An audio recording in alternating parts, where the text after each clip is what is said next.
Hello guys, तो कैसे हैं आप सभी लोग। स्वागत है आप सभी का लूसीफर एक्सप्लेन चैनल में। तो लास्ट एपिसोड में अपन सभी ने देखा था गैरी डीमन बीन का पीछा करते हुए बाहर की तरफ आ गया होता है। वहीं हम देखते हो मास्क वाला बंदा एक ही स्लैश के अंदर उस बीन को काट देता है। गैरी उस बीन को देख के काफी शॉक होता है और सोच रहा होता है फिर ये बीन यहाँ पे कैसे आ सकता है, ये तो एक ताइज्म आर्ट है।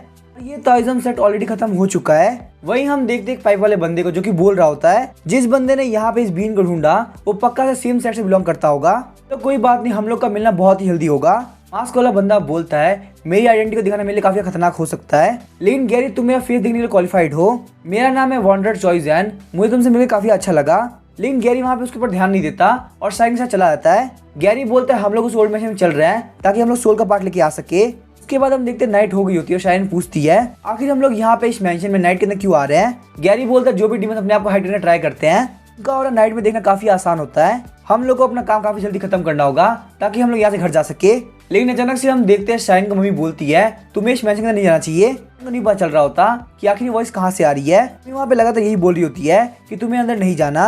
शाइन सोचती है आखिर मेरी बॉडी के अंदर तो डीमन है, वो मुझे इस मैंशन के अंदर जाने से मना क्यों कर रहा है। अचानक से हम देखते हैं शाइन को एक मेमोरी आती है, उसे अपने सामने एक जार दिख रहा होता है। उस जार के अंदर से मम्मी बाहर निकलती है। मम्मी को देख के शाइन काफी डर गई होती है। मम्मी बोलती है प्लीज तुम अंदर मत जाओ, मुझे वापस से लॉक नहीं होना। अचानक से हम देखते हैं शाइन वहाँ पे रोना स्टार्ट कर देती है। गैरी बोलता है शाइन आखिर तुम्हें क्या हुआ, तुम यहाँ पे रो क्यों रही हो, और तुम्हें यहाँ पे अंदर जाने में काफी डर लग रहा है तो तुम बाहर रुक सकती हो। शाइन बोलते नहीं ऐसी बात नहीं है, मुझे ऐसा लगा मैं अपने माइंड के अंदर वापस चली गई। मैंने वहाँ पे मम्मी को भी देखा जो कि एक फेसलेस बच्चे की तरह चेंज हो गई थी। उसे देख के लग रहा था कि उसे हमें बहुत टाइम से किसी ने लॉक करके रखा हो। मैं उसका पेन, डर और अकेलापन तीनों फील कर पा रही थी। मुझे यहाँ पे समझ में नहीं आ रहा पर मुझे काफी बुरा लग रहा है। वहीं हम देखते गैरी को उसकी बातें बिल्कुल भी समझ में नहीं आती। गैरी बोलता लगता है ये उस मम्मी की मेमोरीज है और अब क्योंकि तुम दोनों यहाँ मर्ज हो चुकी हो इसीलिए तुम्हें उसकी मेमोरीज आ रही है। शाइन बोलती है एक मिनट को, मम्मी ने मैंशन के अंदर जाने से मना किया है। गैरी बोलता आखिर तुम्हें वहाँ पे क्या दिखा। शाइन बोलती मैंने वहाँ पे कुछ देखा नहीं पर मुझे फील हुआ, मुझे भी यहाँ पे ऐसा लगता है कि अंदर जाना काफी खतरनाक हो सकता है। गैरी सोचता है पहले मुझे लगा कि मम्मी से भी यहाँ पे सेंस कर सकती है, यही वजह की कंस्ट्रक्शन साइट पे वो मुझसे डर के भाग गई थी। लेकिन लगता है शायद से उसके पास में आई टेक्निक है जो कि मुझसे भी ज्यादा बेटर है, यही वजह की मम्मी ने ऑलरेडी मैंशन को चेक कर लिया। गैरी बोलता है टेंशन लेने की जरूरत नहीं, मैं तुम्हारे साथ हूँ, तुम्हें अंदर कोई भी खतरा दिखे तो तुम मेरे पीछे हो जाना। गैरी की बातें सुनकर शाइन काफी शॉक हो गई होती है। तो वहाँ पे गैरी कहीं भी हर एक बात याद आती है। शाइन सोचती है भली गैरी काफी अजीब है, मुझे इसके आसपास काफी सिक्योरिटी फील होती है। उसके बाद शाइन गैरी के पीछे चली जाती है और बोलती है बाहर काफी अंधेरा है, मैं तुम्हारे साथ आती हूँ। लेकिन मैंशन के अंदर एंटर करने के साथ ही शाइन को हमें कुछ फील होता है। शाइन सोचती है मुझे ऐसा लगा कि अंधेरे के अंदर से हमें कोई देख रहा है और यहाँ के आसपास का एटमॉस्फेयर भी काफी चेंज हो चुका है। तभी हम देखते हैं शाइन वहाँ पे गैरी को बुलाती है। वो लोग जब बाहर की तरफ देखते हैं तो पूरा मैंशन हवा के अंदर आ गया होता है। शाइन बोलती है आखिर यहाँ पे ये जगह अचानक से हवा के अंदर कैसे आ गई। गैरी बोलता है इतने कम टाइम के अंदर हम आसमान के अंदर नहीं आ सकते, इसका मतलब यहाँ पे ये जगह किसी और डायमेंशन के अंदर है। उसके बाद हम देखते हैं गैरी अपने फिंगर्स को क्रैक करता है। शाइन बोलती है गैरी आखिर तुम क्या कर रहे हो। गैरी बोलता है क्योंकि हम लोग यहाँ पे अलग डायमेंशन के अंदर आ चुके हैं तो मैं अपनी पावर से यूज कर सकता हूँ। उसके बाद गैरी आसमान के अंदर अटैक करता है लेकिन वहाँ पे कुछ भी नहीं होता। इस बात से गैरी काफी चिढ़ गया होता है और बोलता है आखिर यहाँ पे कुछ हो क्यों नहीं रहा। शाइन बोलती है गैरी यहाँ पे तुम्हारी पावर्स भी काम नहीं कर रही, बाकी हम लोग उस बच्चे की सोल कैसे बचाएंगे। गैरी बोलता चलो सबसे पहले हम अंदर की तरफ चलते हैं, एक बार हमें वो डीमन मिल गया उसके बाद सारे आंसर उससे पूछ लेना। अंदर आने के बाद गैरी बोलता है यहाँ मुझे कोई भी डिमोनिक और फील नहीं हो रहा, इसका मतलब यहाँ पे जो डीमन है वो छुपने में काफी अच्छा है। उन लोग के आगे बढ़ने के साथ हम देखते हैं उनके पीछे एक हाथ आ गया होता है। शाइन बोलते अगर हमें यहाँ पे कोई भी डीमन नहीं मिला तो आखिर हम लोग क्या करेंगे। अचानक से हम देखते वो डीमन हाथ शाइन के गाल के ऊपर लिक करता है। शाइन वहाँ पे काफी जोर चिल्लाती है। गैरी बोलता आखिर क्या हुआ। फिर हम देखते वो हाथ गैरी के पीछे आ गया होता है, लेकिन गैरी वहाँ पे उस डीमन हाथ को पकड़ लेता है। उसके जीभ से टच होने की वजह से गैरी उसको दूर फेंक देता है। गैरी बोलता है डीमन तुम काफी गंदे हो, से आवाज आती है बच्चे तुम देखने में काफी स्ट्रॉन्ग लगते हो। वैसे मुझे यहाँ पे किसी भी लड़की को टेस्ट करने में काफी टाइम हो गया, लेकिन आखिरकार यहाँ पे एक लड़की आई गई, काफी मजा आने वाला है। नहीं बोलते फालतू बात करना बंद करो और फटाफट से मेरे सामने आओ। तभी हम देखते हैं सामने से वो डीमन हाथ बाहर निकलता है। वो डीमन बोलता है अगर तुम यहाँ पे इस लड़की को मुझे दे देते हो तो मैं तुम्हें यहाँ जाने दूंगा। गैरी बोलता है शाइन तुम मेरे पीछे आ जाओ, क्योंकि इस डीमन के अंदर से जो डिमोनिक और बाहर निकल रहा है मम्मी के मुकाबले 5 गुना ज्यादा स्ट्रॉन्ग है। लगता है मुझे यहाँ पे इस मिशन में बहुत ही तगड़ा ओपोनेंट मिलने वाला है। गैरी बोलता है चलो फिर फाइट को स्टार्ट करते हैं। डीमन बोलता है तुम्हें यहाँ पे इतनी जल्दबाजी करने की जरूरत नहीं है, हम लोग यहाँ पे इस फाइट को एक गेम की तरह खेलेंगे। डीमन की फालतू बातों की वजह से गैरी काफी फ्रस्ट्रेट हो गया होता है। अचानक से हम देखते हैं शाइन के फेस में से डीमन हाथ निकलता है जो कि गैरी को पूरी तरह से पकड़ लेता है। डीमन बोलता है तुम यहाँ पे ज्यादा फोर्स मत लगाना, क्योंकि अगर तुम यहाँ मेरे हाथ को डिस्ट्रॉय करने का ट्राई करोगे तो उस लड़की को भी हर्ट होगा, या फिर ऐसा भी हो सकता है कि वो लड़की यहीं पे मारी जाए। गैरी बोलता है शायरिन क्या तुम्हें अपनी बॉडी के अंदर कुछ अजीब सा फील हो रहा है? शायरिन बोलती है नहीं मुझे कुछ भी ऐसा फील नहीं हो रहा। डीमन गैरी के पीछे आ गया होता है और बोलता है तुम्हें यहाँ पे अपना ध्यान रखना चाहिए। इसी के साथ हम देखते हैं वो अपने हाथ को और टाइट कर देता है। गैरी को काफी पेन फील हो रहा होता है। डीमन बोलता है मैंने यहाँ पे झूठ बोला कि उस लड़की को भी चोट लगेगी। असल बात यह है कि जितनी देर तक मेरे हाथ को पकड़ कर रखेंगे उतना ही ज्यादा उनकी ग्रिप टाइट होती जाएगी। मैं यहाँ पे इस बात की गारंटी ले सकता हूँ इस बंदे को काफी पेन फील हो रहा होगा। ये सब सुन के शायरिन को काफी गुस्सा आ गया होता है। वो डीमन हाथ शायरिन की तरफ आगे बढ़ रहा होता है और बोलता है अब यहाँ पे तुम्हारे साथ खेलने की बारी है। अचानक से हम देखते हैं शायरिन से अटैच जो डीमन हाथ होता है वो उसको तोड़ देती है। वो डीमन सोचता है आखिर यहाँ पे इस लड़की का ऑरा डिमोनिक बीट में चेंज क्यों हो रहा है। शायरिन आगे बढ़ते हुए उस डीमन काफी जोर का पंच मारती है। शायरिन बोलते गैरी मुझे नहीं लगा था कि तुम यहाँ बेहोश हो जाओगे, लेकिन चलो कोई बात नहीं, जब तक तुम्हें होश नहीं आता तब तक मैं तुम्हें प्रोटेक्ट करूंगी। वैसे ही मम्मी की वजह से मेरी ह्यूमन स्ट्रेंथ बहुत ज्यादा हो चुकी है। वो डीमन अपने बहुत सारे हाथ बाहर निकाल लेता है और बोलता है आखिर तुम्हारी हिम्मत से मेरे ऊपर अटैक करने की। शायरिन सोचती है मैंने यहाँ पे डीमन सिटी ब्यूरो ज्वाइन करने का सोच लिया है, अभी मेरे ऊपर खतरा आएगा तो मैं हमेशा गैरी के ऊपर डिपेंड नहीं कर सकती। मेरी बॉडी पहले के मुकाबले बहुत ज्यादा चेंज हुई है और मेरी फाइटिंग कैपेबिलिटी बढ़ चुकी है, लेकिन ये डीमन यहाँ मेरी बॉडी के डीमन से 5 गुना ज्यादा स्ट्रॉन्ग है। मेरे लिए इसको हराना बिल्कुल इम्पॉसिबल होगा। मुझे बस यहाँ पे तब तक रोक के रखना है जब तक गैरी उठ नहीं जाता। जब इतने सारे हाथ शायरिन के ऊपर अटैक करते हैं तो वो सोचती है कि मेरी बोन टेल बाहर क्यों नहीं आ रही। जब भी मेरे ऊपर खतरा आता है वो पक्का से बाहर निकलती है, लेकिन अचानक से हम देखते हैं काफी जबरदस्त हवा आती है और वो सारे हाथ दूर हो गए होते हैं। शायरिन के पीछे गैरी आ गया होता है और बोलता है तुमने यहाँ पे काफी अच्छा काम किया। शायरिन वहाँ पे गैरी को देख के काफी खुश हो गई होती है। गैरी बोलता है तुम्हें क्या लगा था कि इतनी कम स्ट्रेंथ मुझे हरा सकती है? तो यहाँ पे बहुत जल्दी डीमन सिटी ब्यूरो ज्वाइन करना है, इसलिए मैं तुम्हारा टेस्ट ले रहा था। और वैसे तुम्हारी बोन टेल हमेशा तुम्हें प्रोटेक्ट करती है। क्या तुम्हें पता है इस बार वो बाहर क्यों नहीं आई? जब तुम्हारे फेस के अंदर से हाथ बाहर निकला तो मैंने तुमसे पूछा कि तुम्हें कैसा फील हो रहा है, लेकिन तुमने वहाँ पे कहा कि तुम्हें कुछ भी फील नहीं हो रहा। इसका मतलब हमारे सामने डीमन है वो बिल्कुल भी स्ट्रॉन्ग नहीं है, ये बस हमारे सामने फेक डीमन ब्रेथ क्रिएट कर रहा है। जहाँ तक मैं इसको पहचान पा रहा हूँ ये एक lowest D class demon spirit है। उसके बाद गैरी जंप करते हुए उस डीमन के सामने चला जाता है। गैरी बोलता है क्या तुम्हें देखना है आखिर रियल स्पिरिचुअल ब्रेथ क्या होती है? गैरी की पावर को फील करके उस डीमन की हालत काफी खराब हो गई होती है। वो डीमन सोचता है पहले मुझे लगा था कि एक फालतू बच्चा है, लेकिन सच में यहाँ पे इसकी स्ट्रेंथ बहुत ज्यादा है। मैं इसकी स्पिरिचुअल ब्रेथ के अंदर सांस भी नहीं ले पा रहा। आखिर एक ह्यूमन के पास में इतनी पावरफुल स्पिरिचुअल ब्रेथ कैसे हो सकती है? गैरी बोलता है हमने यहाँ पे इसके पीछे काफी टाइम वेस्ट कर दिया।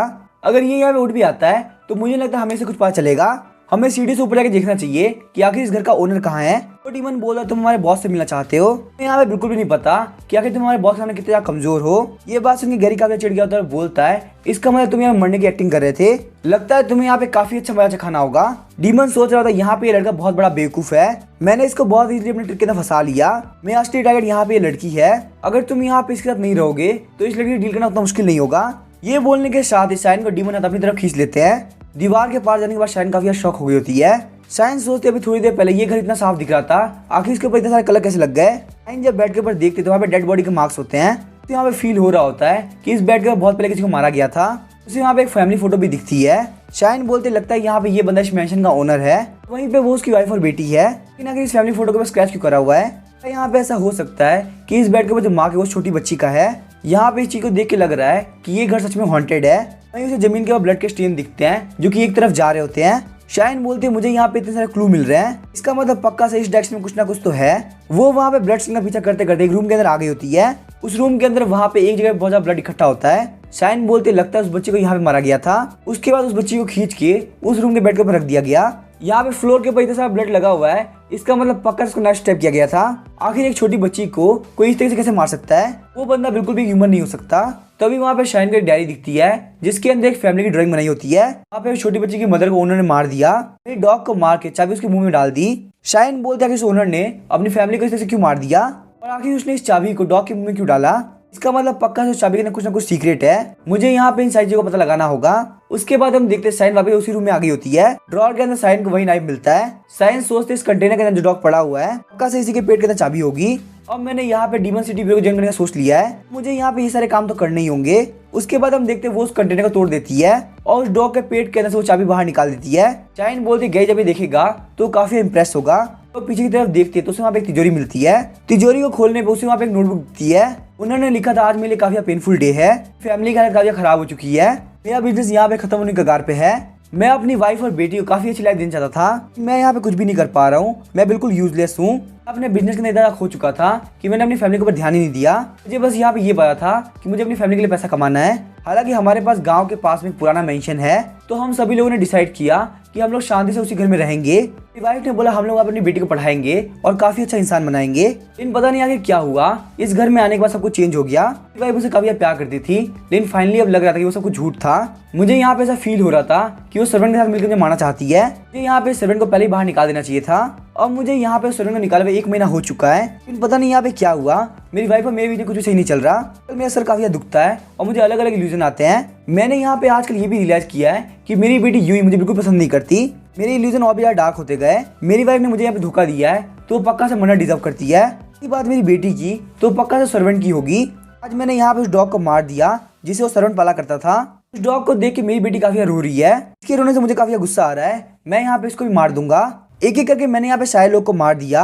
अब उस ओल्ड लेडी के पास जो मुझे स्पेल मिला है वो पक्का से काम कर जाए। मैंने अपनी वाइफ को जला दिया और वहीं अपनी बेटी के अंदर से ब्लड निकाल के उसको एक मम्मी बना दिया। अब जो मेरी बेटी है वो हमेशा इस मैच के अंदर ट्रैप रहेगी। मरने के बाद भी मेरी वाइफ और मेरी बेटी कभी साथ में नहीं हो पाएंगे। ये सब पढ़ के शाइन काफी शौक हो जाती है और उसे यहाँ पे उल्टी आने लगती है। शाइन बोलती है जब मैंने डॉग की बॉडी के अंदर से इस चाबी को निकाला तभी मुझे ऐसा फील नहीं हुआ था। क्या इस घर का ओनर एक डेविल था? आखिर वो अपनी वाइफ और बेटी के साथ ऐसा कैसे कर सकता है? अचानक से हम देखते वहाँ कैबिनेट ओपन होता है। शाइन बोलते यहाँ पे कैबिनेट अपने आप खुल गया। इसके अंदर पक्का से ओनर या उसकी बेटी की एविल स्पिरिट है, लेकिन अभी तक मेरी बोन टेल बाहर नहीं निकली। इसका मतलब ये खतरा उतना बड़ा नहीं है। आखिर इसके अंदर क्या है? मुझे लगता है मुझे पहले चेक करके देखना पड़ेगा। लेकिन तभी वो काफी शौक आती है, सोचती है यहाँ पे सब कुछ इतना स्मूथली चल रहा है। वो छोटी बच्ची की सोल है, वो मुझे यहाँ पे सारे क्लू दे रही है। और जहाँ तक मुझे लगता है बाहर जो डीमन स्पिरिट थी वो पक्का से इस घर के ओनर की थी। मैं भले ही यहाँ पे गई जितनी पावरफुल नहीं हूँ, लेकिन लाइफ के अंदर मैंने भी अभी तक काफी सर्वाइव किया है। इसका रीजन सिर्फ यही है कि मैं काफी केयरफुल रही हूँ। लेकिन यहाँ पे सब कुछ इतना स्मूथली चल रहा था कि मैं ध्यान इसके ऊपर गया ही नहीं। मुझे यहाँ पे इस कैबिनेट को नहीं खोलना चाहिए, बल्कि सबसे पहले गई को ढूंढना चाहिए, क्योंकि अगर मुझे यहाँ पे किसी डीमन स्पिरिट ने पकड़ लिया तो मैं गई के लिए बहुत बड़ा बर्डन बन जाऊंगी। अचानक से हम देखते हैं शाइन के पीछे कोई बोलता है बिग सिस्टर प्लीज मेरी हेल्प कीजिए। वहाँ पे वही छोटी बच्ची की सोल आ गई होती है। छोटी बच्ची बोलती है बिल्कुल भी टेंशन मत लो, मैं आपके ऊपर अटैक नहीं करूंगी। अगर मुझे आपके ऊपर अटैक करना होता तो मैंने ऑलरेडी कर दिया होता। शाइन बोलते तुम तो वही छोटी बच्ची हो ना? वो छोटी बच्ची बोलती है मैं आपको यहाँ पे इसलिए लेके आई ताकि आप मेरी स्टोरी जान सको, शायद से आपको मेरी बात भरोसा हो पाएगा। अगर आप मेरी हेल्प करती हो तो मैं आपको इस घर का सीक्रेट बताऊंगी। जहाँ तक मैं जान पा रही हूँ आप यहाँ पे उस बच्चे की सोल को ढूंढने के लिए आए हो जो कि कुछ दिनों पहले आया था। शाइन बोलती क्या तुम जानती हो उस बच्चे की सोल कहाँ पे है? वो बच्ची बोलती है अगर आप मेरी बॉडी के ऊपर से उस स्पेल हटा देती हो तो मैं आपको सब कुछ बता दूंगी। शाइन बोलती है इसका मतलब तुम्हारी बॉडी उस कैबिनेट के अंदर है। ऐसे ही शाइन उस कैबिनेट को खोलती है, वो काफी शौक रह गई होती है। वहाँ पे एक छोटी बच्ची की बॉडी के ऊपर स्पेल लगा रखा होता है। शाइन सोचती है इसका मतलब डायरी के अंदर जो भी स्टोरी लिखी थी वो बिल्कुल सच थी और इस छोटी बच्ची की जो मदर थी वो बिल्कुल भी ऐसी नहीं लग रही थी कि वो अपने हस्बैंड को चीट करे। तो आखिर यहाँ पे ऐसा क्या हुआ कि इस घर का ओनर इतना पागल हो गया? तभी हम देखते हैं शाइन को मम्मी की मेमोरी याद आती है, जिसके अंदर कुछ लोग जाके अंदर डाल रहे होते हैं। इसी के साथ हम देखते हैं शाइन मम्मी के अंदर चेंज हो जाती है और उस स्पेल को खींच के तोड़ देती है। वो छोटी बच्ची वहाँ पे स्पेल से फ्री हो जाती है और बोलती है बिग सिस्टर आपका थैंक यू, अब मैं अपने मॉम और डैड से मिलने के लिए हेवन के अंदर जा सकती हूँ। वो छोटी बच्ची बोलती है बिग सिस्टर आखिर क्या हुआ? लेकिन हम देखते हैं वहाँ पे शाइन की बोन टेल निकल गई होती है और बोलती है मैं तुम्हारी सिस्टर नहीं हूँ, मेरा नाम है सुई कियाओ। उसी के साथ वो इस छोटी बच्ची के ऊपर अटैक कर देती है। शाइन बोलती है मैं भी यहाँ पे देखना चाहती हूँ कि आखिर किसके अंदर इतनी हिम्मत है वो यहाँ पे वापस मुझे लॉक कर सके। उसी टाइम में गैरी की तरफ दिखाया जाता है। ये बोलते हैं मुझे समझ में नहीं आ रहा आखिर ये डीमन स्पिरिट किस बात से डरे हुए हैं। इन लोगों में से कोई भी डीमन मुझे कुछ भी इन्फॉर्मेशन नहीं दे रहा। सेकंड फ्लोर के ऊपर एक स्पेल लगा हुआ है जिस वजह से मैं एंटर नहीं कर सकता। और जहां तक मुझे ध्यान है मैंने फर्स्ट फ्लोर पे हर जगह ढूंढ लिया, लेकिन मुझे कहीं भी शाइन नहीं दिखी। अगर कमांडर हानगी को पता चला कि मैं शाइन का एक प्राइवेट जॉब के ऊपर लेके आया हूँ, वहीं वो मेरे हाथों से घूम भी गई तो मेरे ऊपर काफी गुस्सा करेंगी।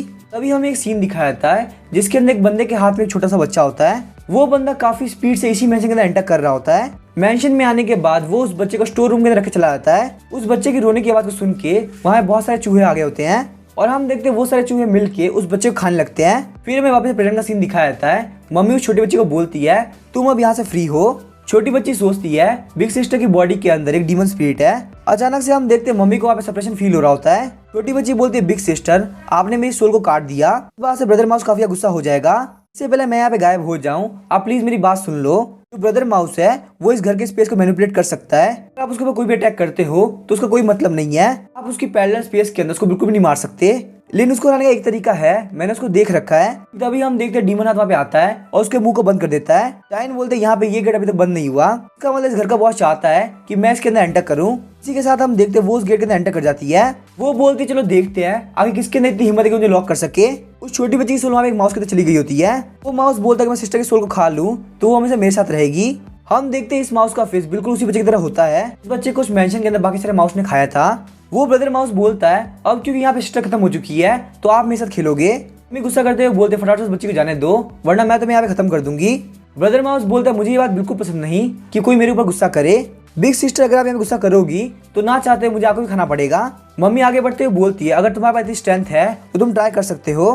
ब्रदर माउस बोलता है बिग सिस्टर क्या आपको सिस्टर ने पहले नहीं बोला इस पैरेलल स्पेस के अंदर मैं गॉड हूँ, यहाँ पे कोई भी हरा नहीं सकता। तभी हम देखते हैं ब्रदर माउस जब अपनी 2 उंगली को टच करता है मम्मी का एक पैर वहाँ पे टूट जाता है। पैर टूटने की वजह से मम्मी काफी जोर चिल्लाती है। ब्रदर माउस बोलता है बिग सिस्टर प्लीज मुझे माफ कर दीजिए, लेकिन अगर आप मेरी बात नहीं मानोगी तो मेरे पास और कोई चारा नहीं होगा। अगर आपको मेरे साथ नहीं रहना तो मैं आपका दूसरा पैर भी तोड़ दूंगा। तो अब बताओ कि आपको अब जाना है। मैंने यहाँ पे डीमन स्पिरिट को इसलिए नहीं रख रखा कि वो मेरे साथ खेल सके, बल्कि वो मेरे लिए वो सामान लेके आते हैं कि यहाँ पे ह्यूमंस यूज करते हैं। कल जो मुझे हेड वाला ब्रदर मिला था वो बिल्कुल मेरी तरह है, तो इसीलिए मैंने उसको अपने साथ रख लिया। मुझे उसका काफी मजा आ रहा था। उसने मुझे बोला कि उसके बाद घर पे कोई चीज पड़ी है और वो चीज उसके लिए काफी जरूरी है, तो वो घर पे जाकर उस चीज को लेके आना चाहता है। इसीलिए मैंने उसकी आधी सोल खा ली और उसको वापस से घर पे भेज दिया कि आप यहाँ पे मेरी स्पेस कितना एंटर कर चुकी हैं, इसलिए मुझे जाकर सब कुछ पता है। मम्मी मैंने तुम्हारे बारे में बहुत कुछ सुना है, अगर मैं तुम्हारा मीट खाता हूँ तो मेरी स्ट्रेंथ काफी बढ़ जाएगी। तो फटाफट अपना पैर और हाथ यहाँ पे रख दो और मैं तुम्हें यहाँ जाने दूंगा। तुम उठते हो बोले तुम मेरा हाथ और पैर खाना चाहते हो, लेकिन वो सिर्फ तुम तभी कर पाओगे जब तुम यहाँ पे जिंदा रह पाओगे। मम्मी सोचती जब जायन ने रूम के अंदर एंटर करा तो वहाँ पे मेरी एबिलिटी की हेल्प से ब्लड स्ट्रीम को देख पाई। वो वहाँ पे सब कुछ ऑब्जर्व करने के बाद भी कुछ नहीं कर सकती थी कि उसके पास यहाँ पे मेरी इतनी स्ट्रेंथ नहीं है। हालांकि मैं यहाँ पे स्पेस के अंदर सब कुछ सेंस कर पा रही हूँ, लेकिन यहाँ पे ऐसा भी हो सकता है कि कोई डीमन स्पिरिट छुपा हुआ हो। ब्रदर माउस बोलता है इधर उधर देखने की जरूरत नहीं, यहाँ पे और कोई डीमन स्पिरिट नहीं है। तुमसे वापस से पूछता हूँ क्या तुम मेरे साथ रहोगी। मम्मी बोलते तुम्हें यहाँ पे मारने के लिए मेरे सिर्फ एक हाथ काफी है, मैं तुम्हें अभी खत्म कर दूंगी। हम देखते हैं ब्रदर माउस मम्मी का वो हाथ मोड़ देता है। मम्मी दर्द के मारे काफी जोर चिल्लाती है।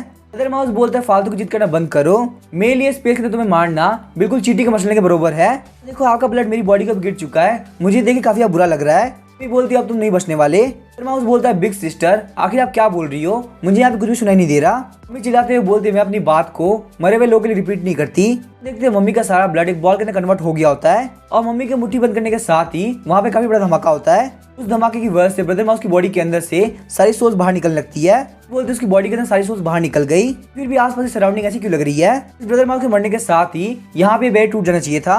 हम देखते छोटी बच्ची की सोल बोलती है बिग सिस्टर मैंने यहाँ पे इसकी रियल फॉर्म देख रखी है, असलियत में एक ब्लैक मॉन्स्टर है और यहाँ पे ब्रदर माउस ऐसा इसीलिए बना है क्योंकि इस ब्लैक मॉन्स्टर ने एक बच्चे को और बहुत सारे माउस को एक साथ में खा लिया। बेबी की बॉडी है वो 3rd फ्लोर पे पड़ी हुई है, तो अगर ब्रदर माउस को कम्प्लीटली खत्म करना है तो उसकी बॉडी को डिस्ट्रॉय करना होगा। तभी हम देखते हैं वो ब्लैक मॉन्स्टर वहाँ पे छोटे बच्चे को पकड़ लेता है। ब्लैक मॉन्स्टर बोलता है कि सारे लोग मुझे अकेला क्यों छोड़ना चाहते हैं, मैं यहाँ पे किसी को भी इस जगह नहीं छोड़ने दूंगा, यहाँ पे मेरी स्पेस से कोई बाहर नहीं निकल सकता।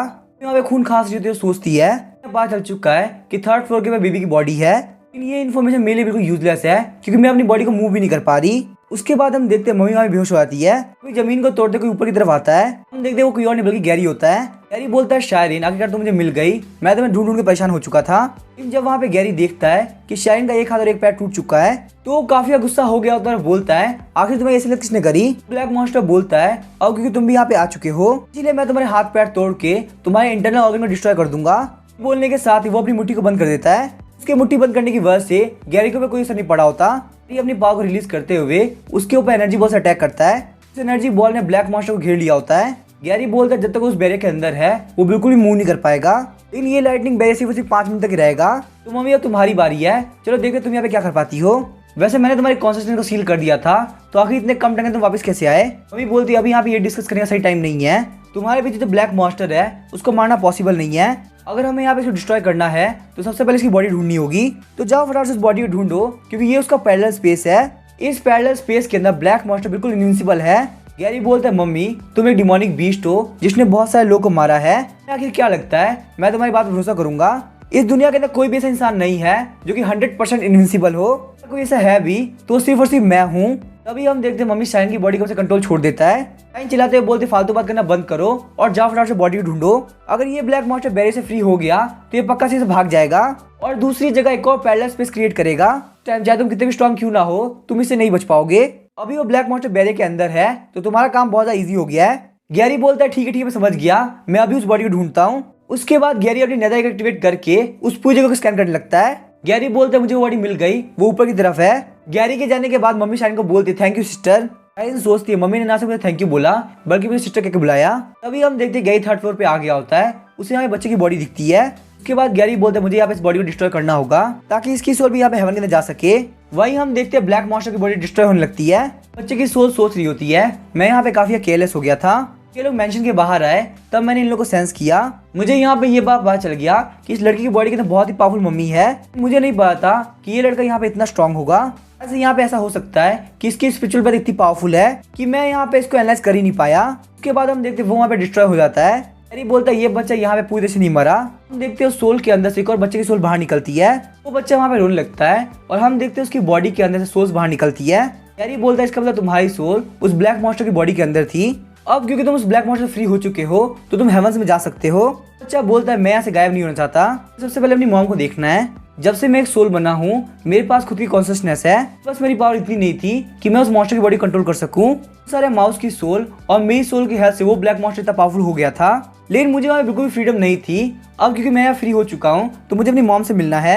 एक बार मैं अपनी मॉम से मिल लूँ उसके बाद मैं हैट वाले ब्रदर की सोल को आप लोग को दे दूंगा।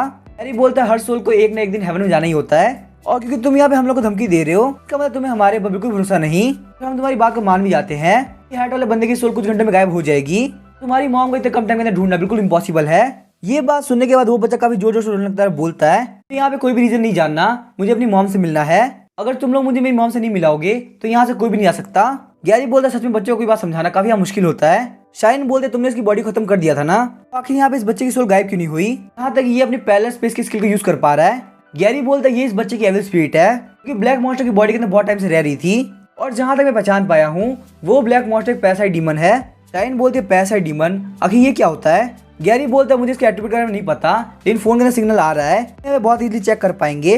तभी हमें ब्लैक मॉन्स्टर के बारे में बताया जाता है। ये एक ऐसा डीमन है जो कि पैरेलल स्पेस को क्रिएट कर सकता है। इसका पैरेलल स्पेस सिर्फ और सिर्फ एक छोटे से होल जितना होगा लेकिन ये अपने से वीक सोल को एब्जॉर्ब करने के बाद पैरेलल स्पेस की रेंज को और ज्यादा बड़ा कर सकता है। जो पैरेलल स्पेस होती है ये बहुत ज्यादा पावरफुल होती है। अपने पैरेलल स्पेस के अंदर 10 मीटर के रेडियस में ये किसी को भी एयर डैमेज कर सकता है। गैरी बोलता है हम यहाँ पे इसके बारे में इतनी चीज जान चुके हैं लेकिन इसका कोई फायदा नहीं क्योंकि ये पैरेलल स्पेस यहाँ बच्चे की सोल ने बनाई है। हालांकि इसका रेंज काफी कम है लेकिन बाहर वाले पैरेलल स्पेस के मुकाबले ये पैरेलल स्पेस बहुत ही स्ट्रॉन्ग है। शाइन बोलती है लेकिन बाहर वाले पैरेलल स्पेस पे तुम्हारे भी अटैक कोई काम नहीं किए थे।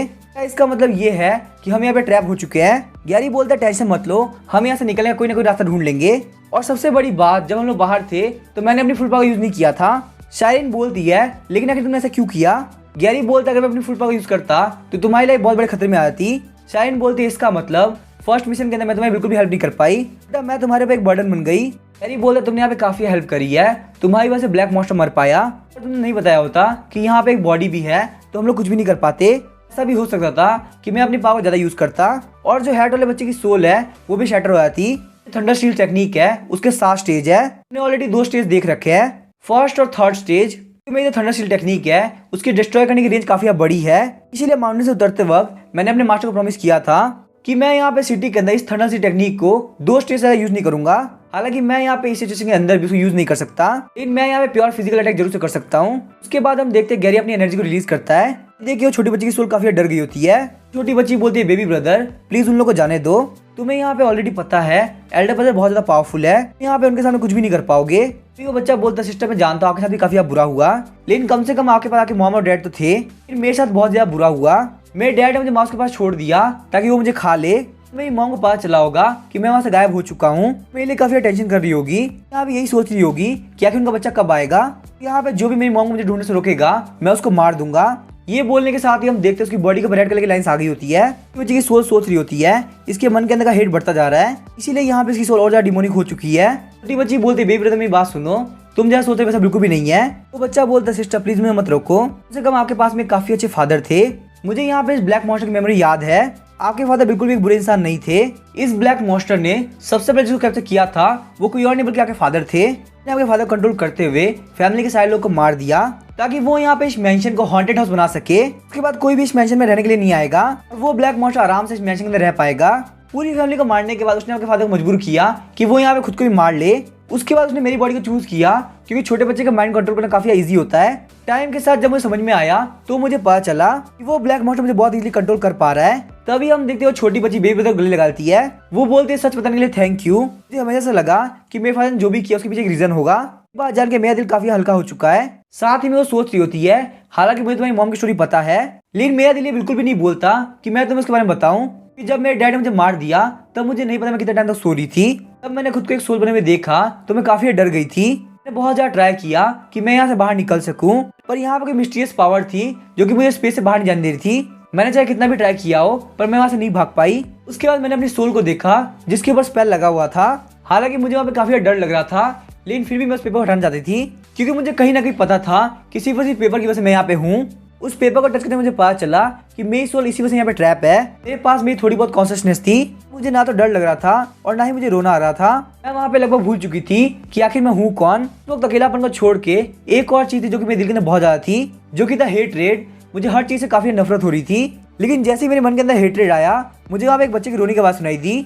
मुझे लगा कि मैं वहाँ पे हेलुसिनेट कर रही हूँ। तो उसके बाद मुझे मेंशन के बाहर दो लोगों के आर्गुमेंट की आवाज सुनाई दी। मैं वहाँ पे उन लोगों की बात क्लियरली सुन तो नहीं पा रही थी। मैंने वहाँ पे एक बहुत ही डरावनी चीज देखी। वहाँ पे एक लेडी एक बंदे को काफी चिल्ला रही थी। वो बोल रही थी तुमने हमारे बच्चे को अंदर छुपा दिया, यहाँ तक तुम मुझे मना कर रहे हो कि हम लोग ऑफिसर को ना बताए। वो बंदा बोल रहा है तुम्हारा दिमाग खराब है, मास्टर की फैमिली का हमेशा कोई भी लेन देन नहीं है। वो लेडी बोलती है तुमने जब मैडम को फेक लेटर लिखा था, मैंने उस लेटर को कचरे के अंदर देखा था। मैं मैडम के साथ बचपन से रही हूँ, इसीलिए मुझे पता है मैडम कैसी इंसान है। आखिर तुमने मास्टर को प्रोवोक क्यों किया कि उन लोग की रिलेशनशिप खराब हो जाए? हमारे मास्टर कोई भी रिलेटिव नहीं है, तो पक्का है तुम्हारी नजर उनके घर के ऊपर है। अब यहाँ पे सारे लोग मर चुके हैं, तो आखिर तुम्हें क्या लगता है तुम इस घर को यहाँ पे अपने रख सकते हो? वो बंदा बोलता है तुम्हारा दिमाग खराब हो चुका है, यहाँ मास्टर ने जो भी किया उसे मेरा कोई भी हाथ नहीं है। पता नहीं क्यों मास्टर यहाँ पागल हो चुके हैं और उन्होंने अपनी फैमिली को मार दिया। लेडी बोलती झूठ मत बोलो, मैंने तुम्हें फॉलो किया था। उनके बाहर जो ओल्ड विच रहती है तुम उसके पास गए थे।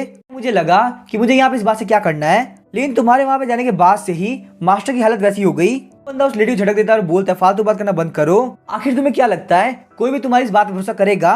वो लेडी बोलती तुम्हारे कहने के हिसाब से मैं फालतू बात कर रही हूँ। तो मास्टर के मरने के बाद तुमने सारे लोगों की बॉडी को इस पेड़ के नीचे क्यों गाड़ दिया? तुम यहाँ पे इस बात को छुपाना चाहते हो कि वो सारे लोग मर चुके हैं। तुमने मास्टर की हैंडराइटिंग कॉपी करते हुए इस मेंशन को अपने नाम कर लिया। एक बार जब यहाँ पे गार्ड्स को उन लोगों की बॉडी मिल जाएगी तो आखिर तुम क्या जस्टिफाई करोगे? मास्टर और मैडम का बिहेवियर हमारे लिए काफी अच्छा था, जिसमें तुम बिल्कुल भी ह्यूमन नहीं हो। लेकिन तभी हम देखते वो बंदा उस लेडी को अटैक करने के लिए आगे बढ़ता है। छोटी बच्ची आगे बताती है जब मैंने उस बंदे को उस लेडी को मारते हुए देखा तब मैंने डिसाइड किया कि मैं अपने मन के हेट को खत्म कर दूंगी। उस लेडी को मार के काटने के बाद वो बंदा मेंशन के अंदर गया और फिर मैंने वापस उसको कभी नहीं देखा। हम देखते हैं जैसे ही बंदा मेंशन के अंदर एंटर करता है देखता है ऑलरेडी उसके बच्चे को माउस ने खा रखा है। देखिए वो काफी शॉक रह गया होता है। वो ब्लैक मॉन्स्टर बोलता है डैडी, तो आखिरकार आप यहाँ पे आ गए। वो बंदा डर के काफी स्पीड से भागने लगता है, लेकिन हम देखते हैं उस ब्लैक मॉन्स्टर ने वापस को मार दिया होता है। छोटी बच्ची बोलती वो तो पक्का तुम्हारे मॉम और डैड होंगे, तुम यहाँ पे बिल्कुल भी अब अकेले नहीं रहोगे। इसके साथ हम देखते हैं वहाँ पे काफी एनर्जी रिलीज हो रही होती है। ये देखिए गैरी भी काफी शॉक होता है। शायरीन सोचती है पहले मैंने बच्चों को भागते हुए देखा था, इसका मतलब शायद से ये बच्ची यहाँ पे इल्यूजन क्रिएट कर सकती है। उस छोटी बच्ची ने इल्यूजन से वहाँ पूरी फैमिली बना दी होती है। वो बोलती है ब्रदर एंड सिस्टर हम लोग को फ्री करने के लिए थैंक यू। और वैसे सिस्टर आपकी बॉडी के अंदर जो स्पिरिट है उसको भी मेरे से थैंक यू बोलना, क्योंकि उसने हमारी काफी हेल्प करी। उसने मेरे अंदर के सोल के पेन को फील किया, इसीलिए मेरे सोल को डिस्ट्रॉय करना चाहता था कि मैं यहाँ से फ्री होकर हेवन के अंदर जा सकूं। फाइनली आप लोग की वजह से हम लोग खुशी खुशी हेवन में जा सकते हैं। इसी के साथ हम देखते हैं उन लोग की सोल गायब हो गई होती है। उस मेंशन के आसपास का पैरेलल स्पेस भी हट गया होता है। हैरी सोचता है मैंने यहाँ पे कुछ भी नहीं किया और यहाँ का पैरेलल स्पेस हट गया कि वो छोटी बच्ची थी कौन। वो लोग यहाँ पे हैट वाले बच्चे की सोल को छोड़ के चले गए। उसके बाद हम देखते गैरी अपनी डीमन बॉल के अंदर उस सोल को कैप्चर कर लेता है। गैरी बोलता लगता है जब मैं यहाँ पे नहीं था तब यहाँ पे बहुत सारी चीजें हुई। शायरीन बोलते ये मैटर काफी कॉम्प्लिकेटेड है, यहाँ तक कि मुझे भी पूरी बात समझ में नहीं आई है। गैरी बोला तुम्हें इतना बोलने की जरूरत नहीं है, तुम्हारी बॉडी में काफी पेन हो रहा होगा। तभी हम देखते हैं गैरी शायरीन को अपने हाथों में उठा लेता है। शायरीन बोलते हैं तुमने अचानक से मुझे ऐसे क्यों उठा लिया? गैरी बोलता क्या तुम यहाँ पे रेंगते हुए घर जाने वाली हो? शायरीन बोलती अगर यहाँ पे स्पिरिट्स है तो रीइंकार्नेशन जरूर होती होगी। दोनों बच्चे जो गायब हुए क्या वो लोग आफ्टर लाइफ मिलेंगे? क्या यहाँ पे ऐसा पॉसिबल है कि वो लोग अपने फैमिली मेंबर से मिल सके? गैरी बोलता है डीमन स्पिरिट इस वर्ल्ड के अंदर है, ये तो मैं जानता हूँ। मैं यहाँ पे नहीं जानता कि इस वर्ल्ड के अंदर गॉड है या नहीं, और जहाँ तक मैं जानता हूँ आफ्टर लाइफ के अंदर रीइंकार्नेशन जैसी कोई चीज नहीं होती। शायरीन बोलती वैसे मुझे यहाँ पे एक और क्वेश्चन पूछना है, जब तुमने मुझे इंजर्ड देखा तो आखिर तुम इतना गुस्सा क्यों हो गए? इस बात से गैरी काफी परेशान हो गया और बोलता है क्या तुम्हें यहाँ पे ऐसा क्वेश्चन पूछने की जरूरत है? गैरी बोलता है मैंने तुम्हें प्रॉमिस किया था कि मैं तुम्हें प्रोटेक्ट करूंगा, तुम यहाँ पे इतनी बुरी से इंजर्ड हो गई। अगर ये बात दुनिया में फैल गई तो सारे लोग मेरा काफी मजाक उड़ाएंगे। ये बात सुनकर शायरीन काफी गुस्सा हो गई होती है। गैरी बोलता है आखिर यहाँ पे तुम्हारा मुंह इतना लाल क्यों हो गया? उसके बाद हम देखते गैरी बॉस को बोलता है मैंने आगे बेटे की बॉडी के अंदर सोल के पार्ट को डाल दिया है, 1 घंटे सोने के बाद वो बिल्कुल ठीक हो जाएगा। वो बॉस बोलता है थैंक यू, तुमने मेरी काफी हेल्प करी, मैं बहुत ही जल्दी तुम्हारे अकाउंट के अंदर पैसा ट्रांसफर कर दूंगा। और यहाँ पे तुम्हारी साथ वाली लड़की को काफी चोट लग चुकी है, यहाँ पे काफी बुरा लग रहा है, तुम लोगों ने वहाँ पे काफी खतरनाक फाइट करी होगी। गैरी बोलता मैंने आपको पहले ही बोला था ऐसा कुछ भी नहीं हुआ है, यहाँ पे गलती से गिर गई और इसे चोट लग गई, मेरे रहते हुए इसके ऊपर कोई भी डीमन अटैक नहीं कर सकता, मैं बहुत ही ज्यादा पावरफुल हूँ। उसके बाद गैरी जाते हुए बोलता है हमारे लिए काम का इंतजाम करो, हम लोग यहाँ जा रहे हैं। बॉस बोलता है 1 मिनट रुको, मेरे पास तुम्हारे लिए एक और मिशन है। यहाँ पे नहीं पता तुम लोग ये मिशन करोगे या नहीं, क्या तुम मुझे यहाँ पे इस बीन के बारे में बता सकते हो। गैरी बोलता है डीमन स्पीड से फाइट करने के लिए बहुत सारी पावर्स आई। टाइम के साथ साथ इन सारे लोगों ने अलग अलग सेट बना लिए। हर एक सीक्रेट सेट के पास में खुद की एक यूनिक स्किल होती। इन सारे सेट में से 5 बहुत ही पावरफुल फेमस सेट थे। उन 5 सेट का नाम था ताओइस्ट सेक्ट, वुजी सेक्ट, जियांगजी सेक्ट, जिंगजी सेक्ट और मोजी सेक्ट। पांचों सेट के अंदर से जो ताओइस्ट सेक्ट था सबसे ज्यादा पावरफुल था। और यहाँ पे इस सेट की सबसे स्पेशल बात ये थी कि ये 2 पार्ट में डिवाइडेड था, माओशन फैक्शन और फेंगजियान फैक्शन। जो माओशन फैक्शन था वो क्लोज कॉम्बैट और प्रॉप्स को यूज करने में काफी अच्छा था। और वहीं सबसे कमाल की बात तो ये थी कि लोग स्पिरिचुअल ब्रेथ के अंदर विंड, थंडर, फ्लेम और गोल्ड को कल्टीवेट करते थे। इस वजह से उन लोगों की फाइटिंग एबिलिटी बहुत ही अच्छी थी। बात की जाए फेंगजियान फैक्शन की तो ये फैक्शन यहाँ पे astrology, divination, self cultivation, alchemy, knowledge और लर्निंग इन सारी चीजों पे ध्यान देते थे। लोग की एक्टिविटी भी इन्हीं सारी चीजों से रिलेटेड थी। लेकिन पता नहीं क्यों फेंगजियान फैक्शन ने डीमन स्पीड को पकड़ने में पार्टिसिपेट नहीं किया, बल्कि वो लोग पॉलिटिक्स में इन्वॉल्व होके एम्पर के एडवाइजर बन गए। लोग को एडवाइजर होने की वजह से काफी रेस्पेक्ट मिली। लेकिन वहाँ पे उन लोग का अच्छा टाइम ज्यादा देर तक नहीं चला। ह्यूमंस और डीमंस के बीच में जो पहली लार्ज स्केल वॉर हुई वो सारे सीक्रेट सेट के लिए काफी भारी पड़ी। फाइनली जब डीमंस बहुत ज्यादा भारी पड़ने लगे तो फेंगजियान सेट को भी एम्पर ने फाइट करने भेज दिया, जिस वजह से फेंगजियान फैक्शन बुरी तरह से डिस्ट्रॉय हो गया। बॉस बोलते डीमन सिटी ब्यूरो के डाटाबेस रिकॉर्ड के अंदर भी यही बताया गया है कि फेंगजियान फैक्शन पूरी तरह से खत्म हो चुका है। आखिर ये ब्लैक बीन आया कहाँ से और उसने मेरे बेटे के ऊपर अटैक क्यों किया। गैरी बोलता है यहाँ पे ये बात तो पक्की है कि ये जो ब्लैक बीन टेक्निक है ये फेंगजियान फैक्शन की है। डिमोनिक स्पीड के साथ प्लांटिंग कंबाइन करना ये सिर्फ वही बंदा कर सकता है जिसकी कल्टीवेशन काफी हाई हो। और यहाँ पे ये बात तो पक्की है कि इस टेक्निक को सेट से बाहर नहीं भेजा गया, तो ये काम पक्का से उस बंदे का है जो कि फेंगजियान फैक्शन में डिस्ट्रॉय होते वक्त सर्वाइव कर गया हो। बस बोलते वैसे मैं आपसे काफी कुछ पूछ रहा हूँ, लेकिन मैं आपसे एक और क्वेश्चन पूछना चाहूंगा। यहाँ पे ये ब्लैक बीन कोई क्यों यूज करता है। गैरी बोलता है यहाँ पे इस ब्लैक बीन को यूज किया जाता है किसी के पास स्पाई करने के लिए। यहाँ पे कोई ऐसा बंदा है जो कि आपके ऊपर हर वक्त ध्यान रखना चाहता है, और जहां तक मुझे लगता है इसके पीछे का रीजन हो सकता है आपका बिजनेस। लेकिन मैं यहाँ पे आपको ये बात बताना चाहूंगा कि बेटे के गायब होने में इस ब्लैक बीन वाले बंदे का कोई हाथ नहीं है। मुझे यहाँ पे नहीं जानना कि उस बंदे और आपके बीच में क्या रिलेशनशिप है, लेकिन क्योंकि वो बंदा सेम सेक्ट से आता है जिस सेक्ट से मैं हूँ, और वहीं उसको ब्लैक बीन टेक्निक भी आती है। इतने पावरफुल फेंगजियान फैक्शन के बंदे ने ऐसा काम किया, मुझे उस बंदे से फटाफट से मिलना होगा। उसके बाद हम देखते हैं गैरी शाइन को लेकर चला जाता है। गैरी को जाता हुआ देख के बॉस बोल रहे होते हैं, तो इस तुमने यहाँ पे काफी देर से कोई वर्ड नहीं बोला, तुम्हारे कैरेक्टर को बिल्कुल भी सूट नहीं करता। क्या यहाँ पे कोई बात है जो तुम मुझे बोलना चाहते हो। हम देखते हैं चॉइजन फिर भी कुछ नहीं बोलता। बॉस चिल्लाते हुए बोलते हैं चॉइजन तुम यहाँ पे मास्क के पीछे सो रहे हो। चॉइजन बोलता है क्या गैरी यहाँ जा चुका है। चॉइजन बोलता है गैरी को देख के मुझे पता चला कि यहाँ पे सच में ऐसे बंदे हैं जो कि काफी पावरफुल है। अगर मैंने अपनी ट्रेनिंग को नहीं बढ़ाया तो मैं काफी पीछे रह जाऊंगा। चॉइजन मास्क उतारते हुए बोलता है गैरी इसीलिए यहाँ पे डीमन सिटी ब्यूरो का बेस्ट ऑफिसर है। डीमन सिटी ब्यूरो के पास मैं नहीं हूँ, बस मैं यहाँ पे रिजाइन करना चाहता हूँ। मैं बिल्कुल भी एक बॉडीगार्ड नहीं रह सकता, मुझे यहाँ पे डीमन सिटी ब्यूरो को ज्वाइन करना है। बॉस बोलता है क्या यहाँ पे सोने के बाद तुम्हारा दिमाग खराब हो चुका है। सीन शिफ्ट होता है और हमें एक असैसिन को दिखाया जाता है, बता रहा होता है कि तुम अपने एनिमी को अंडरएस्टिमेट नहीं कर सकते, वो काफी पावरफुल है। तुम्हारा एनिमी बिल्कुल इस तरीके से है जैसे कि वो इस वर्ल्ड के अंदर एग्जिस्ट नहीं करता। तुम्हें उस बंदे के बारे में कोई भी इन्फॉर्मेशन नहीं मिल पाएगी। यहाँ बस एक बात कंफर्म है कि उसको स्पिरिचुअल ब्रेथ यूज करना आती है। तुम यहाँ पे इस मिशन कंप्लीट कर दो, उसके बाद रिवर के पास में तुम्हारी शिप खड़ी है, वहाँ से हाथों हाथ निकल जाना। हमें बताया जाता है इस असैसिन का नाम है जिन येजी। जिस बंदे ने वहाँ पे असैसिन को फोन किया होता है वो बोलता है फाइनली मेरा काम हो जाएगा। बटलर बोलता है मास्टर जो दूसरा वाला बंदा है वो कुहानी ग्रुप का काउंसलर है, तो इसका मतलब उसके पास एक्स्ट्रा ऑर्डिनरी एबिलिटी हो सकती है। क्या आपको यहाँ पे लगता है कोई नॉर्मल असैसिन उसको इतना इजीली मार लेगा। मास्टर बोलते टेंशन लेने की जरूरत नहीं, वो अपनी इंडस्ट्री के अंदर रैंक 1 पे है। इस बार तो उसका टारगेट सिर्फ काउंसलर है। पता ये बंदा जिन येजी अपने काम को काफी सीक्रेट तरीके से करता है। इसने एक बार 100 से ज्यादा टेररिस्ट को अकेले मार दिया, और सबसे ज्यादा डरावनी बात तो ये थी कि इसने सिर्फ एक ही बुलेट का यूज किया। बाद में वहाँ पे इन्वेस्टिगेशन हुई तो किसी को कुछ भी नहीं मिला। अपने काम के अंदर ये बंदा बहुत ही एक्सपर्ट है। एक बार वो काउंसलर मर जाए फिर मैं देखता हूँ कि कुहानी ग्रुप मेरे सामने कैसे टिक पाती है। जिन येजी बोलता है ये मेरा 112th ऑर्डर है। आज तक मैंने जितने मिशन अपने हाथ में लिए उनमें से एक भी फेल नहीं हुआ।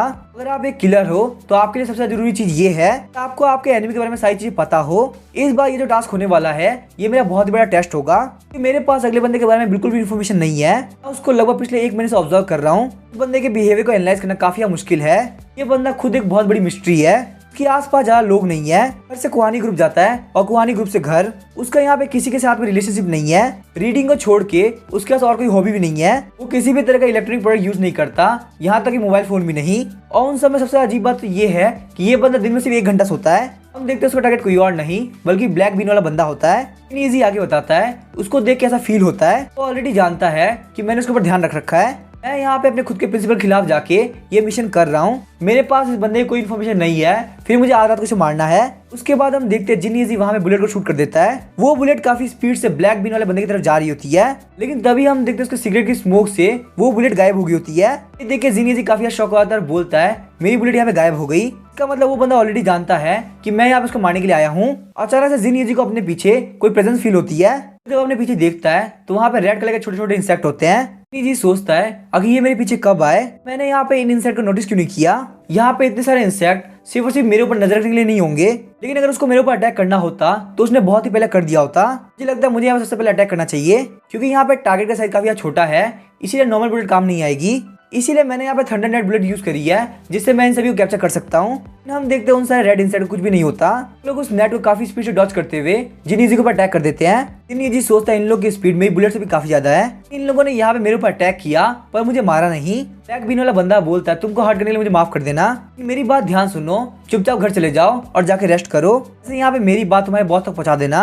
वो मुझे ऐसे डिस्टर्ब करता रहा तो मैं फिर खुद उसको देखने के लिए आऊंगा। इसी के साथ हम देखते हैं वो रेड इंसेक्ट एक रेड कलर की बीन की तरह चेंज हो गया होता है। जिन ईजी वहां जाते हुए सोचता है मेरे पास इसके खिलाफ कोई भी इन्फॉर्मेशन नहीं है, इसने मेरी बुलेट को कुछ ही सेकंड के अंदर गायब कर दिया। यहाँ तक इसको ये भी पता था कि मैं कहाँ से अटैक करने वाला और कब करने वाला हूँ। ये यहाँ पे इंसेक्ट को रेड कलर की बीन की तरह चेंज कर सकता है। आज 23 अप्रैल है, आज मेरी लाइफ में सबसे ज्यादा बेइज्जती हुई है। ये बात नहीं, एक दिन मैं पक्का तुम्हारे पास आऊंगा और जितनी बेइज्जती मेरी हुई है उतनी मैं तुम्हारी करूंगा। तभी हम देखते हैं ब्लैक बीन वाला बंदा अपनी नोटबुक के अंदर 23 अप्रैल को काट देता है और बोलता है इस महीने कुछ भी नहीं होने वाला और वही 25 अप्रैल का दिन काफी अच्छा होने वाला है। मैं यहाँ पे जाना चाहता हूँ आखिर उस दिन से क्या होगा। हमें बताया था ये बंदा यहाँ पे फैंक्सियन फैक्शन से है, इसका नाम है जियान यूजुई। देखते हैं गैरी गेट को नॉक करते हुए बोलता है टस्की गेट खोलो। इधर हम देखते हैं टस्की किसी से बात कर रही होती है। गैरी बोलता है टस्की आखिर तुम यहाँ पे किससे बात कर रही हो। गेट खोलते हुए बोलती है गैरी तुम वापस आ गए। ठीक है, हाथ में वही डीमन होता है जो गैरी ने फर्स्ट एपिसोड में पकड़ा था। उस डीमन ने वहाँ पे टस्की के पिकाचू को दबा रखा होता है। गैरी को देखते हो गैरी को जम कर देता है, बोलता है मास्टर आप यहाँ पे वापस आ गए। गैरी बोलता है टस्की तुम यहाँ पे इसको बाहर क्यों लेके आई। टस्की बोलती है वो रूम उसको उतना अच्छा नहीं लग रहा था और उसको आपसे मिलना भी था, इसलिए मैं उसको बाहर लेके आ गई। टस्की साइरन से पूछती है सिस्टर आपके हाथ और पैर को क्या हुआ। साइरन बोलती है तो कुछ भी नहीं है, बस मैं थोड़ी बहुत चोट लग गई। लेकिन आखिर यहाँ पे कितने डिमोनिक स्पीड रहते हैं। टस्की बोलती है जहाँ तक मुझे पता है यहाँ पे कम से कम 100 डिमोनिक स्पीड रहते हैं। ये बात सुनकर शाइन काफी शॉक हो गई होती है। तभी हम देखते हैं गैरी के घर में एक पोर्टल ओपन होता है। साइरन इस पोर्टल को देख के बोलती है टस्की आखिर वो क्या है। टस्की बोलती है वो पोर्टल है जो कि अदरवर्ल्ड कनेक्ट करता है। यहाँ पे हमारे मास्टर येनवू आ रहे हैं। साइरन बोलती है क्या गैरी का घर अदरवर्ल्ड से कनेक्ट करता है, क्या हमारे पास में यहाँ पे और गेस्ट आ रहे हैं। टस्की बोलती है वो यहाँ पे ब्रदर गैरी के लिए गेस्ट है, लेकिन हम जैसे डिमोनिक स्पीड के लिए वो हमारे किंग है। टस्की बोलती है 10-10 चलो हम लोग किंग को ग्रीट करना है, इसके सामने कोई भी दिक्कत मत करना वरना हम लोग प्रॉब्लम फंस जाएंगे। साइरन बोलती काफी मिस्टीरियस होता जा रहा है, आखिर यहाँ पे रियलिटी में आ कौन रहा है। टस्की बोलती सिस्टम मैंने आपको पूरी डीमन सिटी ब्यूरो की हिस्ट्री बताई थी, लेकिन यहाँ पे इस सिटी के अंदर बहुत ही कम डीमन स्पिरिट रहते हैं। यहाँ पे ज्यादातर डीमन स्पिरिट सेकंड वर्ल्ड के अंदर रहते हैं जिसका नाम है लैंगटिंग डीमन सिटी। जो यहाँ पे हमारे सामने आ रहे हैं उनके पास वर्ल्ड की हाईएस्ट अथॉरिटी है। ये है हमारे डीमन किंग मास्टर येनवू। हमारे डीमन किंग हम सारे डीमन स्पिरिट से काफी प्यार करते हैं। जब भी हमें मास्टर येनवू को देखती हूँ मुझे काफी खुशी होती है। अभी हम देखते हैं वहाँ पे 5 छोटे छोटे डीमन आते हैं। उनको देख के शाइन बोलती है ये छोटे छोटे डीमन है यही डीमन वर्ल्ड के किंग है। हमें बताया था जो बंदा मिडिल में है वो है लैंगटिंग डीमन सिटी का सिटी लॉर्ड जिसका नाम है मास्टर येनवू। साइरन सोचती है मैंने आज से पहले जितने भी डीमन स्पिरिट देखे हैं या फिर तब मैं उनकी ट्रू फॉर्म देख पाती हूँ या फिर उनकी स्पिरिचुअल ब्रेथ की स्ट्रेंथ, जैसे कि उन दोनों गार्ड्स की वुल्फ फॉर्म मैंने ऑलरेडी पहचान ली थी। यहाँ पे जो मास्टर येनवू है ये बिल्कुल गैरी की तरह है। मुझे इनकी बॉडी के अंदर से कोई भी स्पिरिचुअल ब्रेथ फील नहीं हो रही। इनकी स्पिरिचुअल ब्रेथ बिल्कुल नॉर्मल एयर की तरह है, लेकिन उसको फील करने पे काफी अजीब लगेगा। गैरी बोलता है और ब्रदर क्या हालचाल, तुम यहाँ पे काफी टाइम बाद आए हो। मैं थोड़ी देर गेम खेलूंगा उसके बाद सोने के लिए चला जाऊंगा। यहाँ पे इसको अपना ही घर समझो और आराम से रहो। साइरन सोचती है गैरी आखिर तुम उनसे यहाँ पे इतना कैजुअल कैसे हो सकते हो। हमारे सामने यहाँ पे डीमन किंग खड़े हैं। मास्टर येनवू बोलते ब्रदर गैरी तुम्हें यहाँ पे परेशान करने के लिए माफ करना।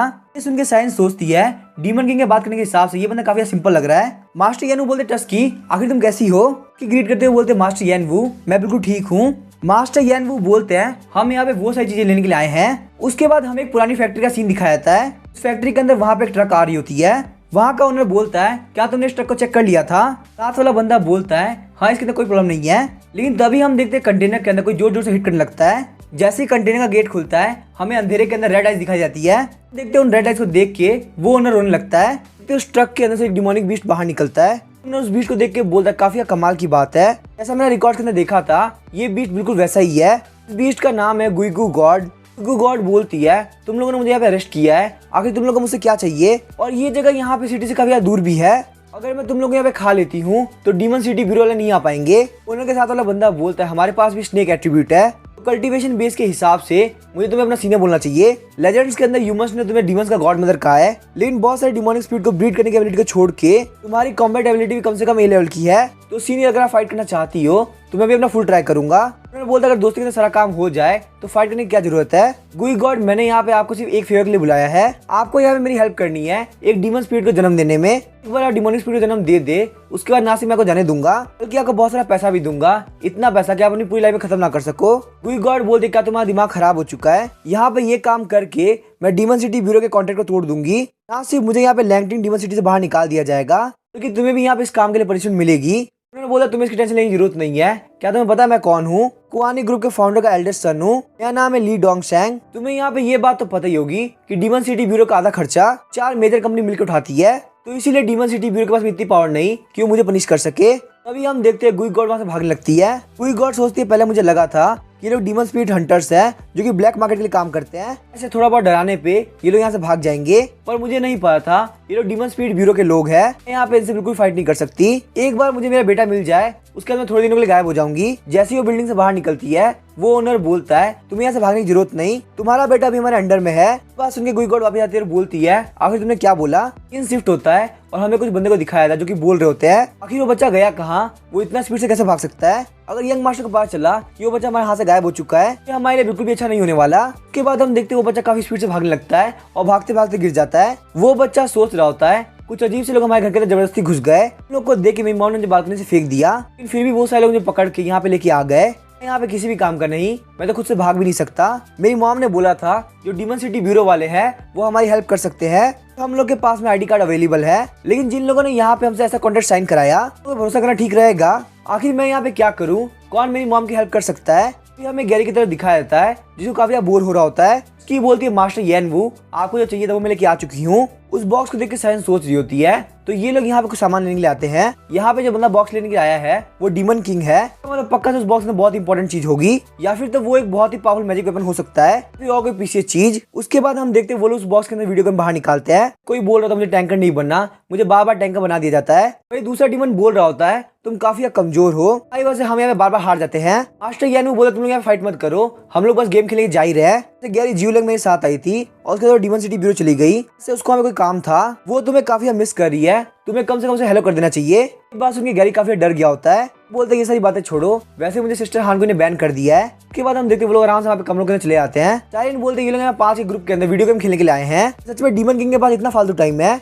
उसकी बोलती है मास्टर येन वू डीमन सिटी के अंदर सब कुछ मैनेज करते हैं, इसीलिए वो यहाँ पे गेम खेलने के लिए वेकेशन पे आते हैं। शाइन बोलते हैं लेकिन आखिर उनका वेकेशन गैरी घर पे क्यों होता है। टस्की बताती है क्योंकि मास्टर येन वू ब्रदर गैरी के मास्टर काफी अच्छे दोस्त है और वही मास्टर येन वू को ब्रदर गैरी काफी पसंद है।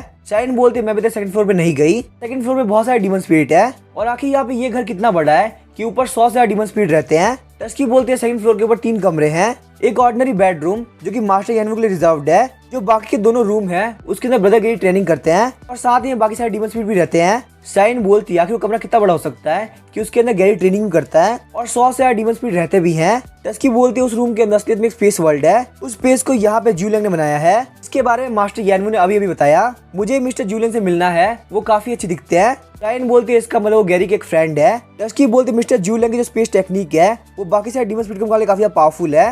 वो लैंगटिंग डीमन सिटी के अंदर जीहुन सिटी के हॉल मास्टर है। अगर आपको नहीं पता कि हॉल मास्टर क्या होता है तो आप यहाँ पे ऐसा समझ सकते हो जैसे कि वो एक गवर्नर है। शाइन बोलती है वो यहाँ पे एक पैरेलल स्पेस क्रिएट कर सकते हैं। तो आखिर यहाँ पे लैंगटिंग डीमन सिटी कितनी बड़ी है कि बोलती वो एक पैरेलल स्पेस है तो उसका एरिया बिल्कुल ह्यूमन वर्ल्ड के बराबर है। ये बात सुनने के साथ ही शाइन का दिमाग काम करना बंद कर देता है कि बोलती सिस्टर आखिर आपको क्या हुआ। शाइन बोलती पिछले 2 दिनों के अंदर मुझे इतनी ज्यादा इन्फॉर्मेशन मिली है, मेरा दिमाग यहाँ पे ओवरलोड के कारण काम करना बंद कर चुका है। डीमन स्पिरिट का होना ही मेरे लिए काफी अजीब बात थी। अब मुझे यहाँ पे डीमन के पैरेलल वर्ल्ड के बारे में पता चल रहा है जो कि बिल्कुल ह्यूमंस के वर्ल्ड के बराबर है। गैरी बोलता है मुझे यहाँ पे तुमको एक और इम्पोर्टेंट बात बतानी है जो कि डीमन सिटी ब्यूरो के ऑफिसर बनने के हिसाब से सबसे कॉमन नॉलेज है। तो हमें डीमन सिटी ब्यूरो का सीन दिखाया जाता है, के पास में वहाँ पे एक बंदा आया होता है, बंदा होता है जियोलैंग। जियोलैंग बोलता है कमांडर क्या आपकी तरफ से कोई इंस्ट्रक्शन है।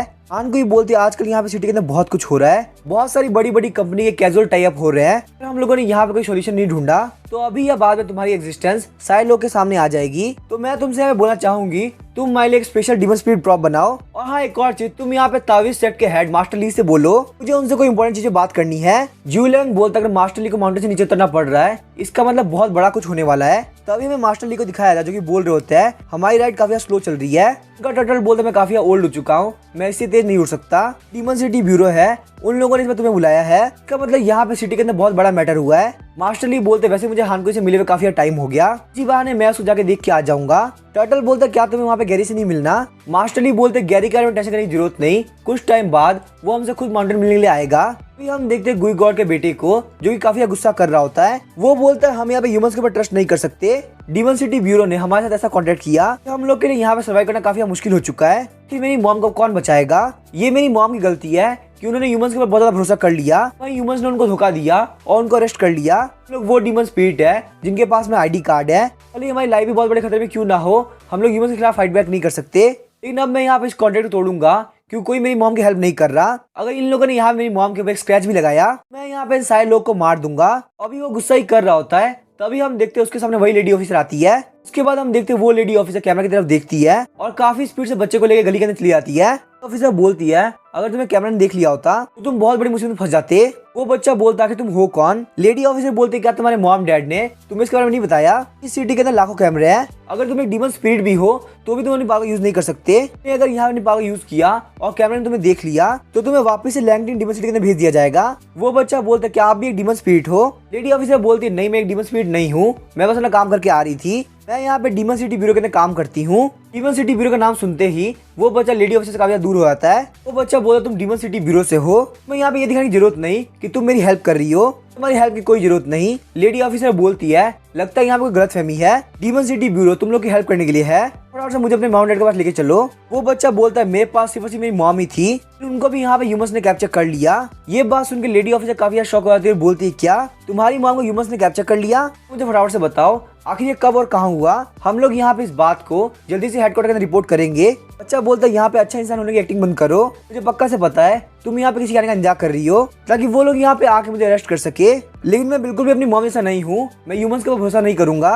तुम बिल्कुल भी ये मत सोचना कि तुम डीमन सिटी ब्यूरो से हो तो तुम मुझसे जीत सकती हो। तुम एक ह्यूमन हो और मैं भले ही छोटा हूँ, मैं एक डीमन स्पिरिट हूँ और मेरी स्ट्रेंथ बहुत ज्यादा है। लेडी ऑफिसर बोलती है अगर तुम्हें डीमन सिटी ब्यूरो के ऊपर भरोसा नहीं तो मैं किसी को कॉल नहीं करूंगी। मैं डीमन सिटी ब्यूरो के कमांडर की सेक्रेटरी हूँ, मेरा नाम है जिंगजी, मैं तुम्हारी हेल्प करूंगी, तुम बिल्कुल भी टेंशन मत लो, तुम्हारी मॉम को कुछ भी नहीं होगा। हम लोग चलते हैं। वो बच्चा बोलता है लेकिन आगे तुम मेरी हेल्प क्यों कर रही हो? जिंगजी बोलती है मुझे नहीं पता, आखिर तुम डीमन सिटी ब्यूरो गलत क्यों समझ रहे हो, लेकिन मैं तुम्हें बताना चाहती हूँ कि हमारा डीमन सिटी ब्यूरो ह्यूमंस और डीमंस के बीच में सेफ्टी बनाने के लिए है।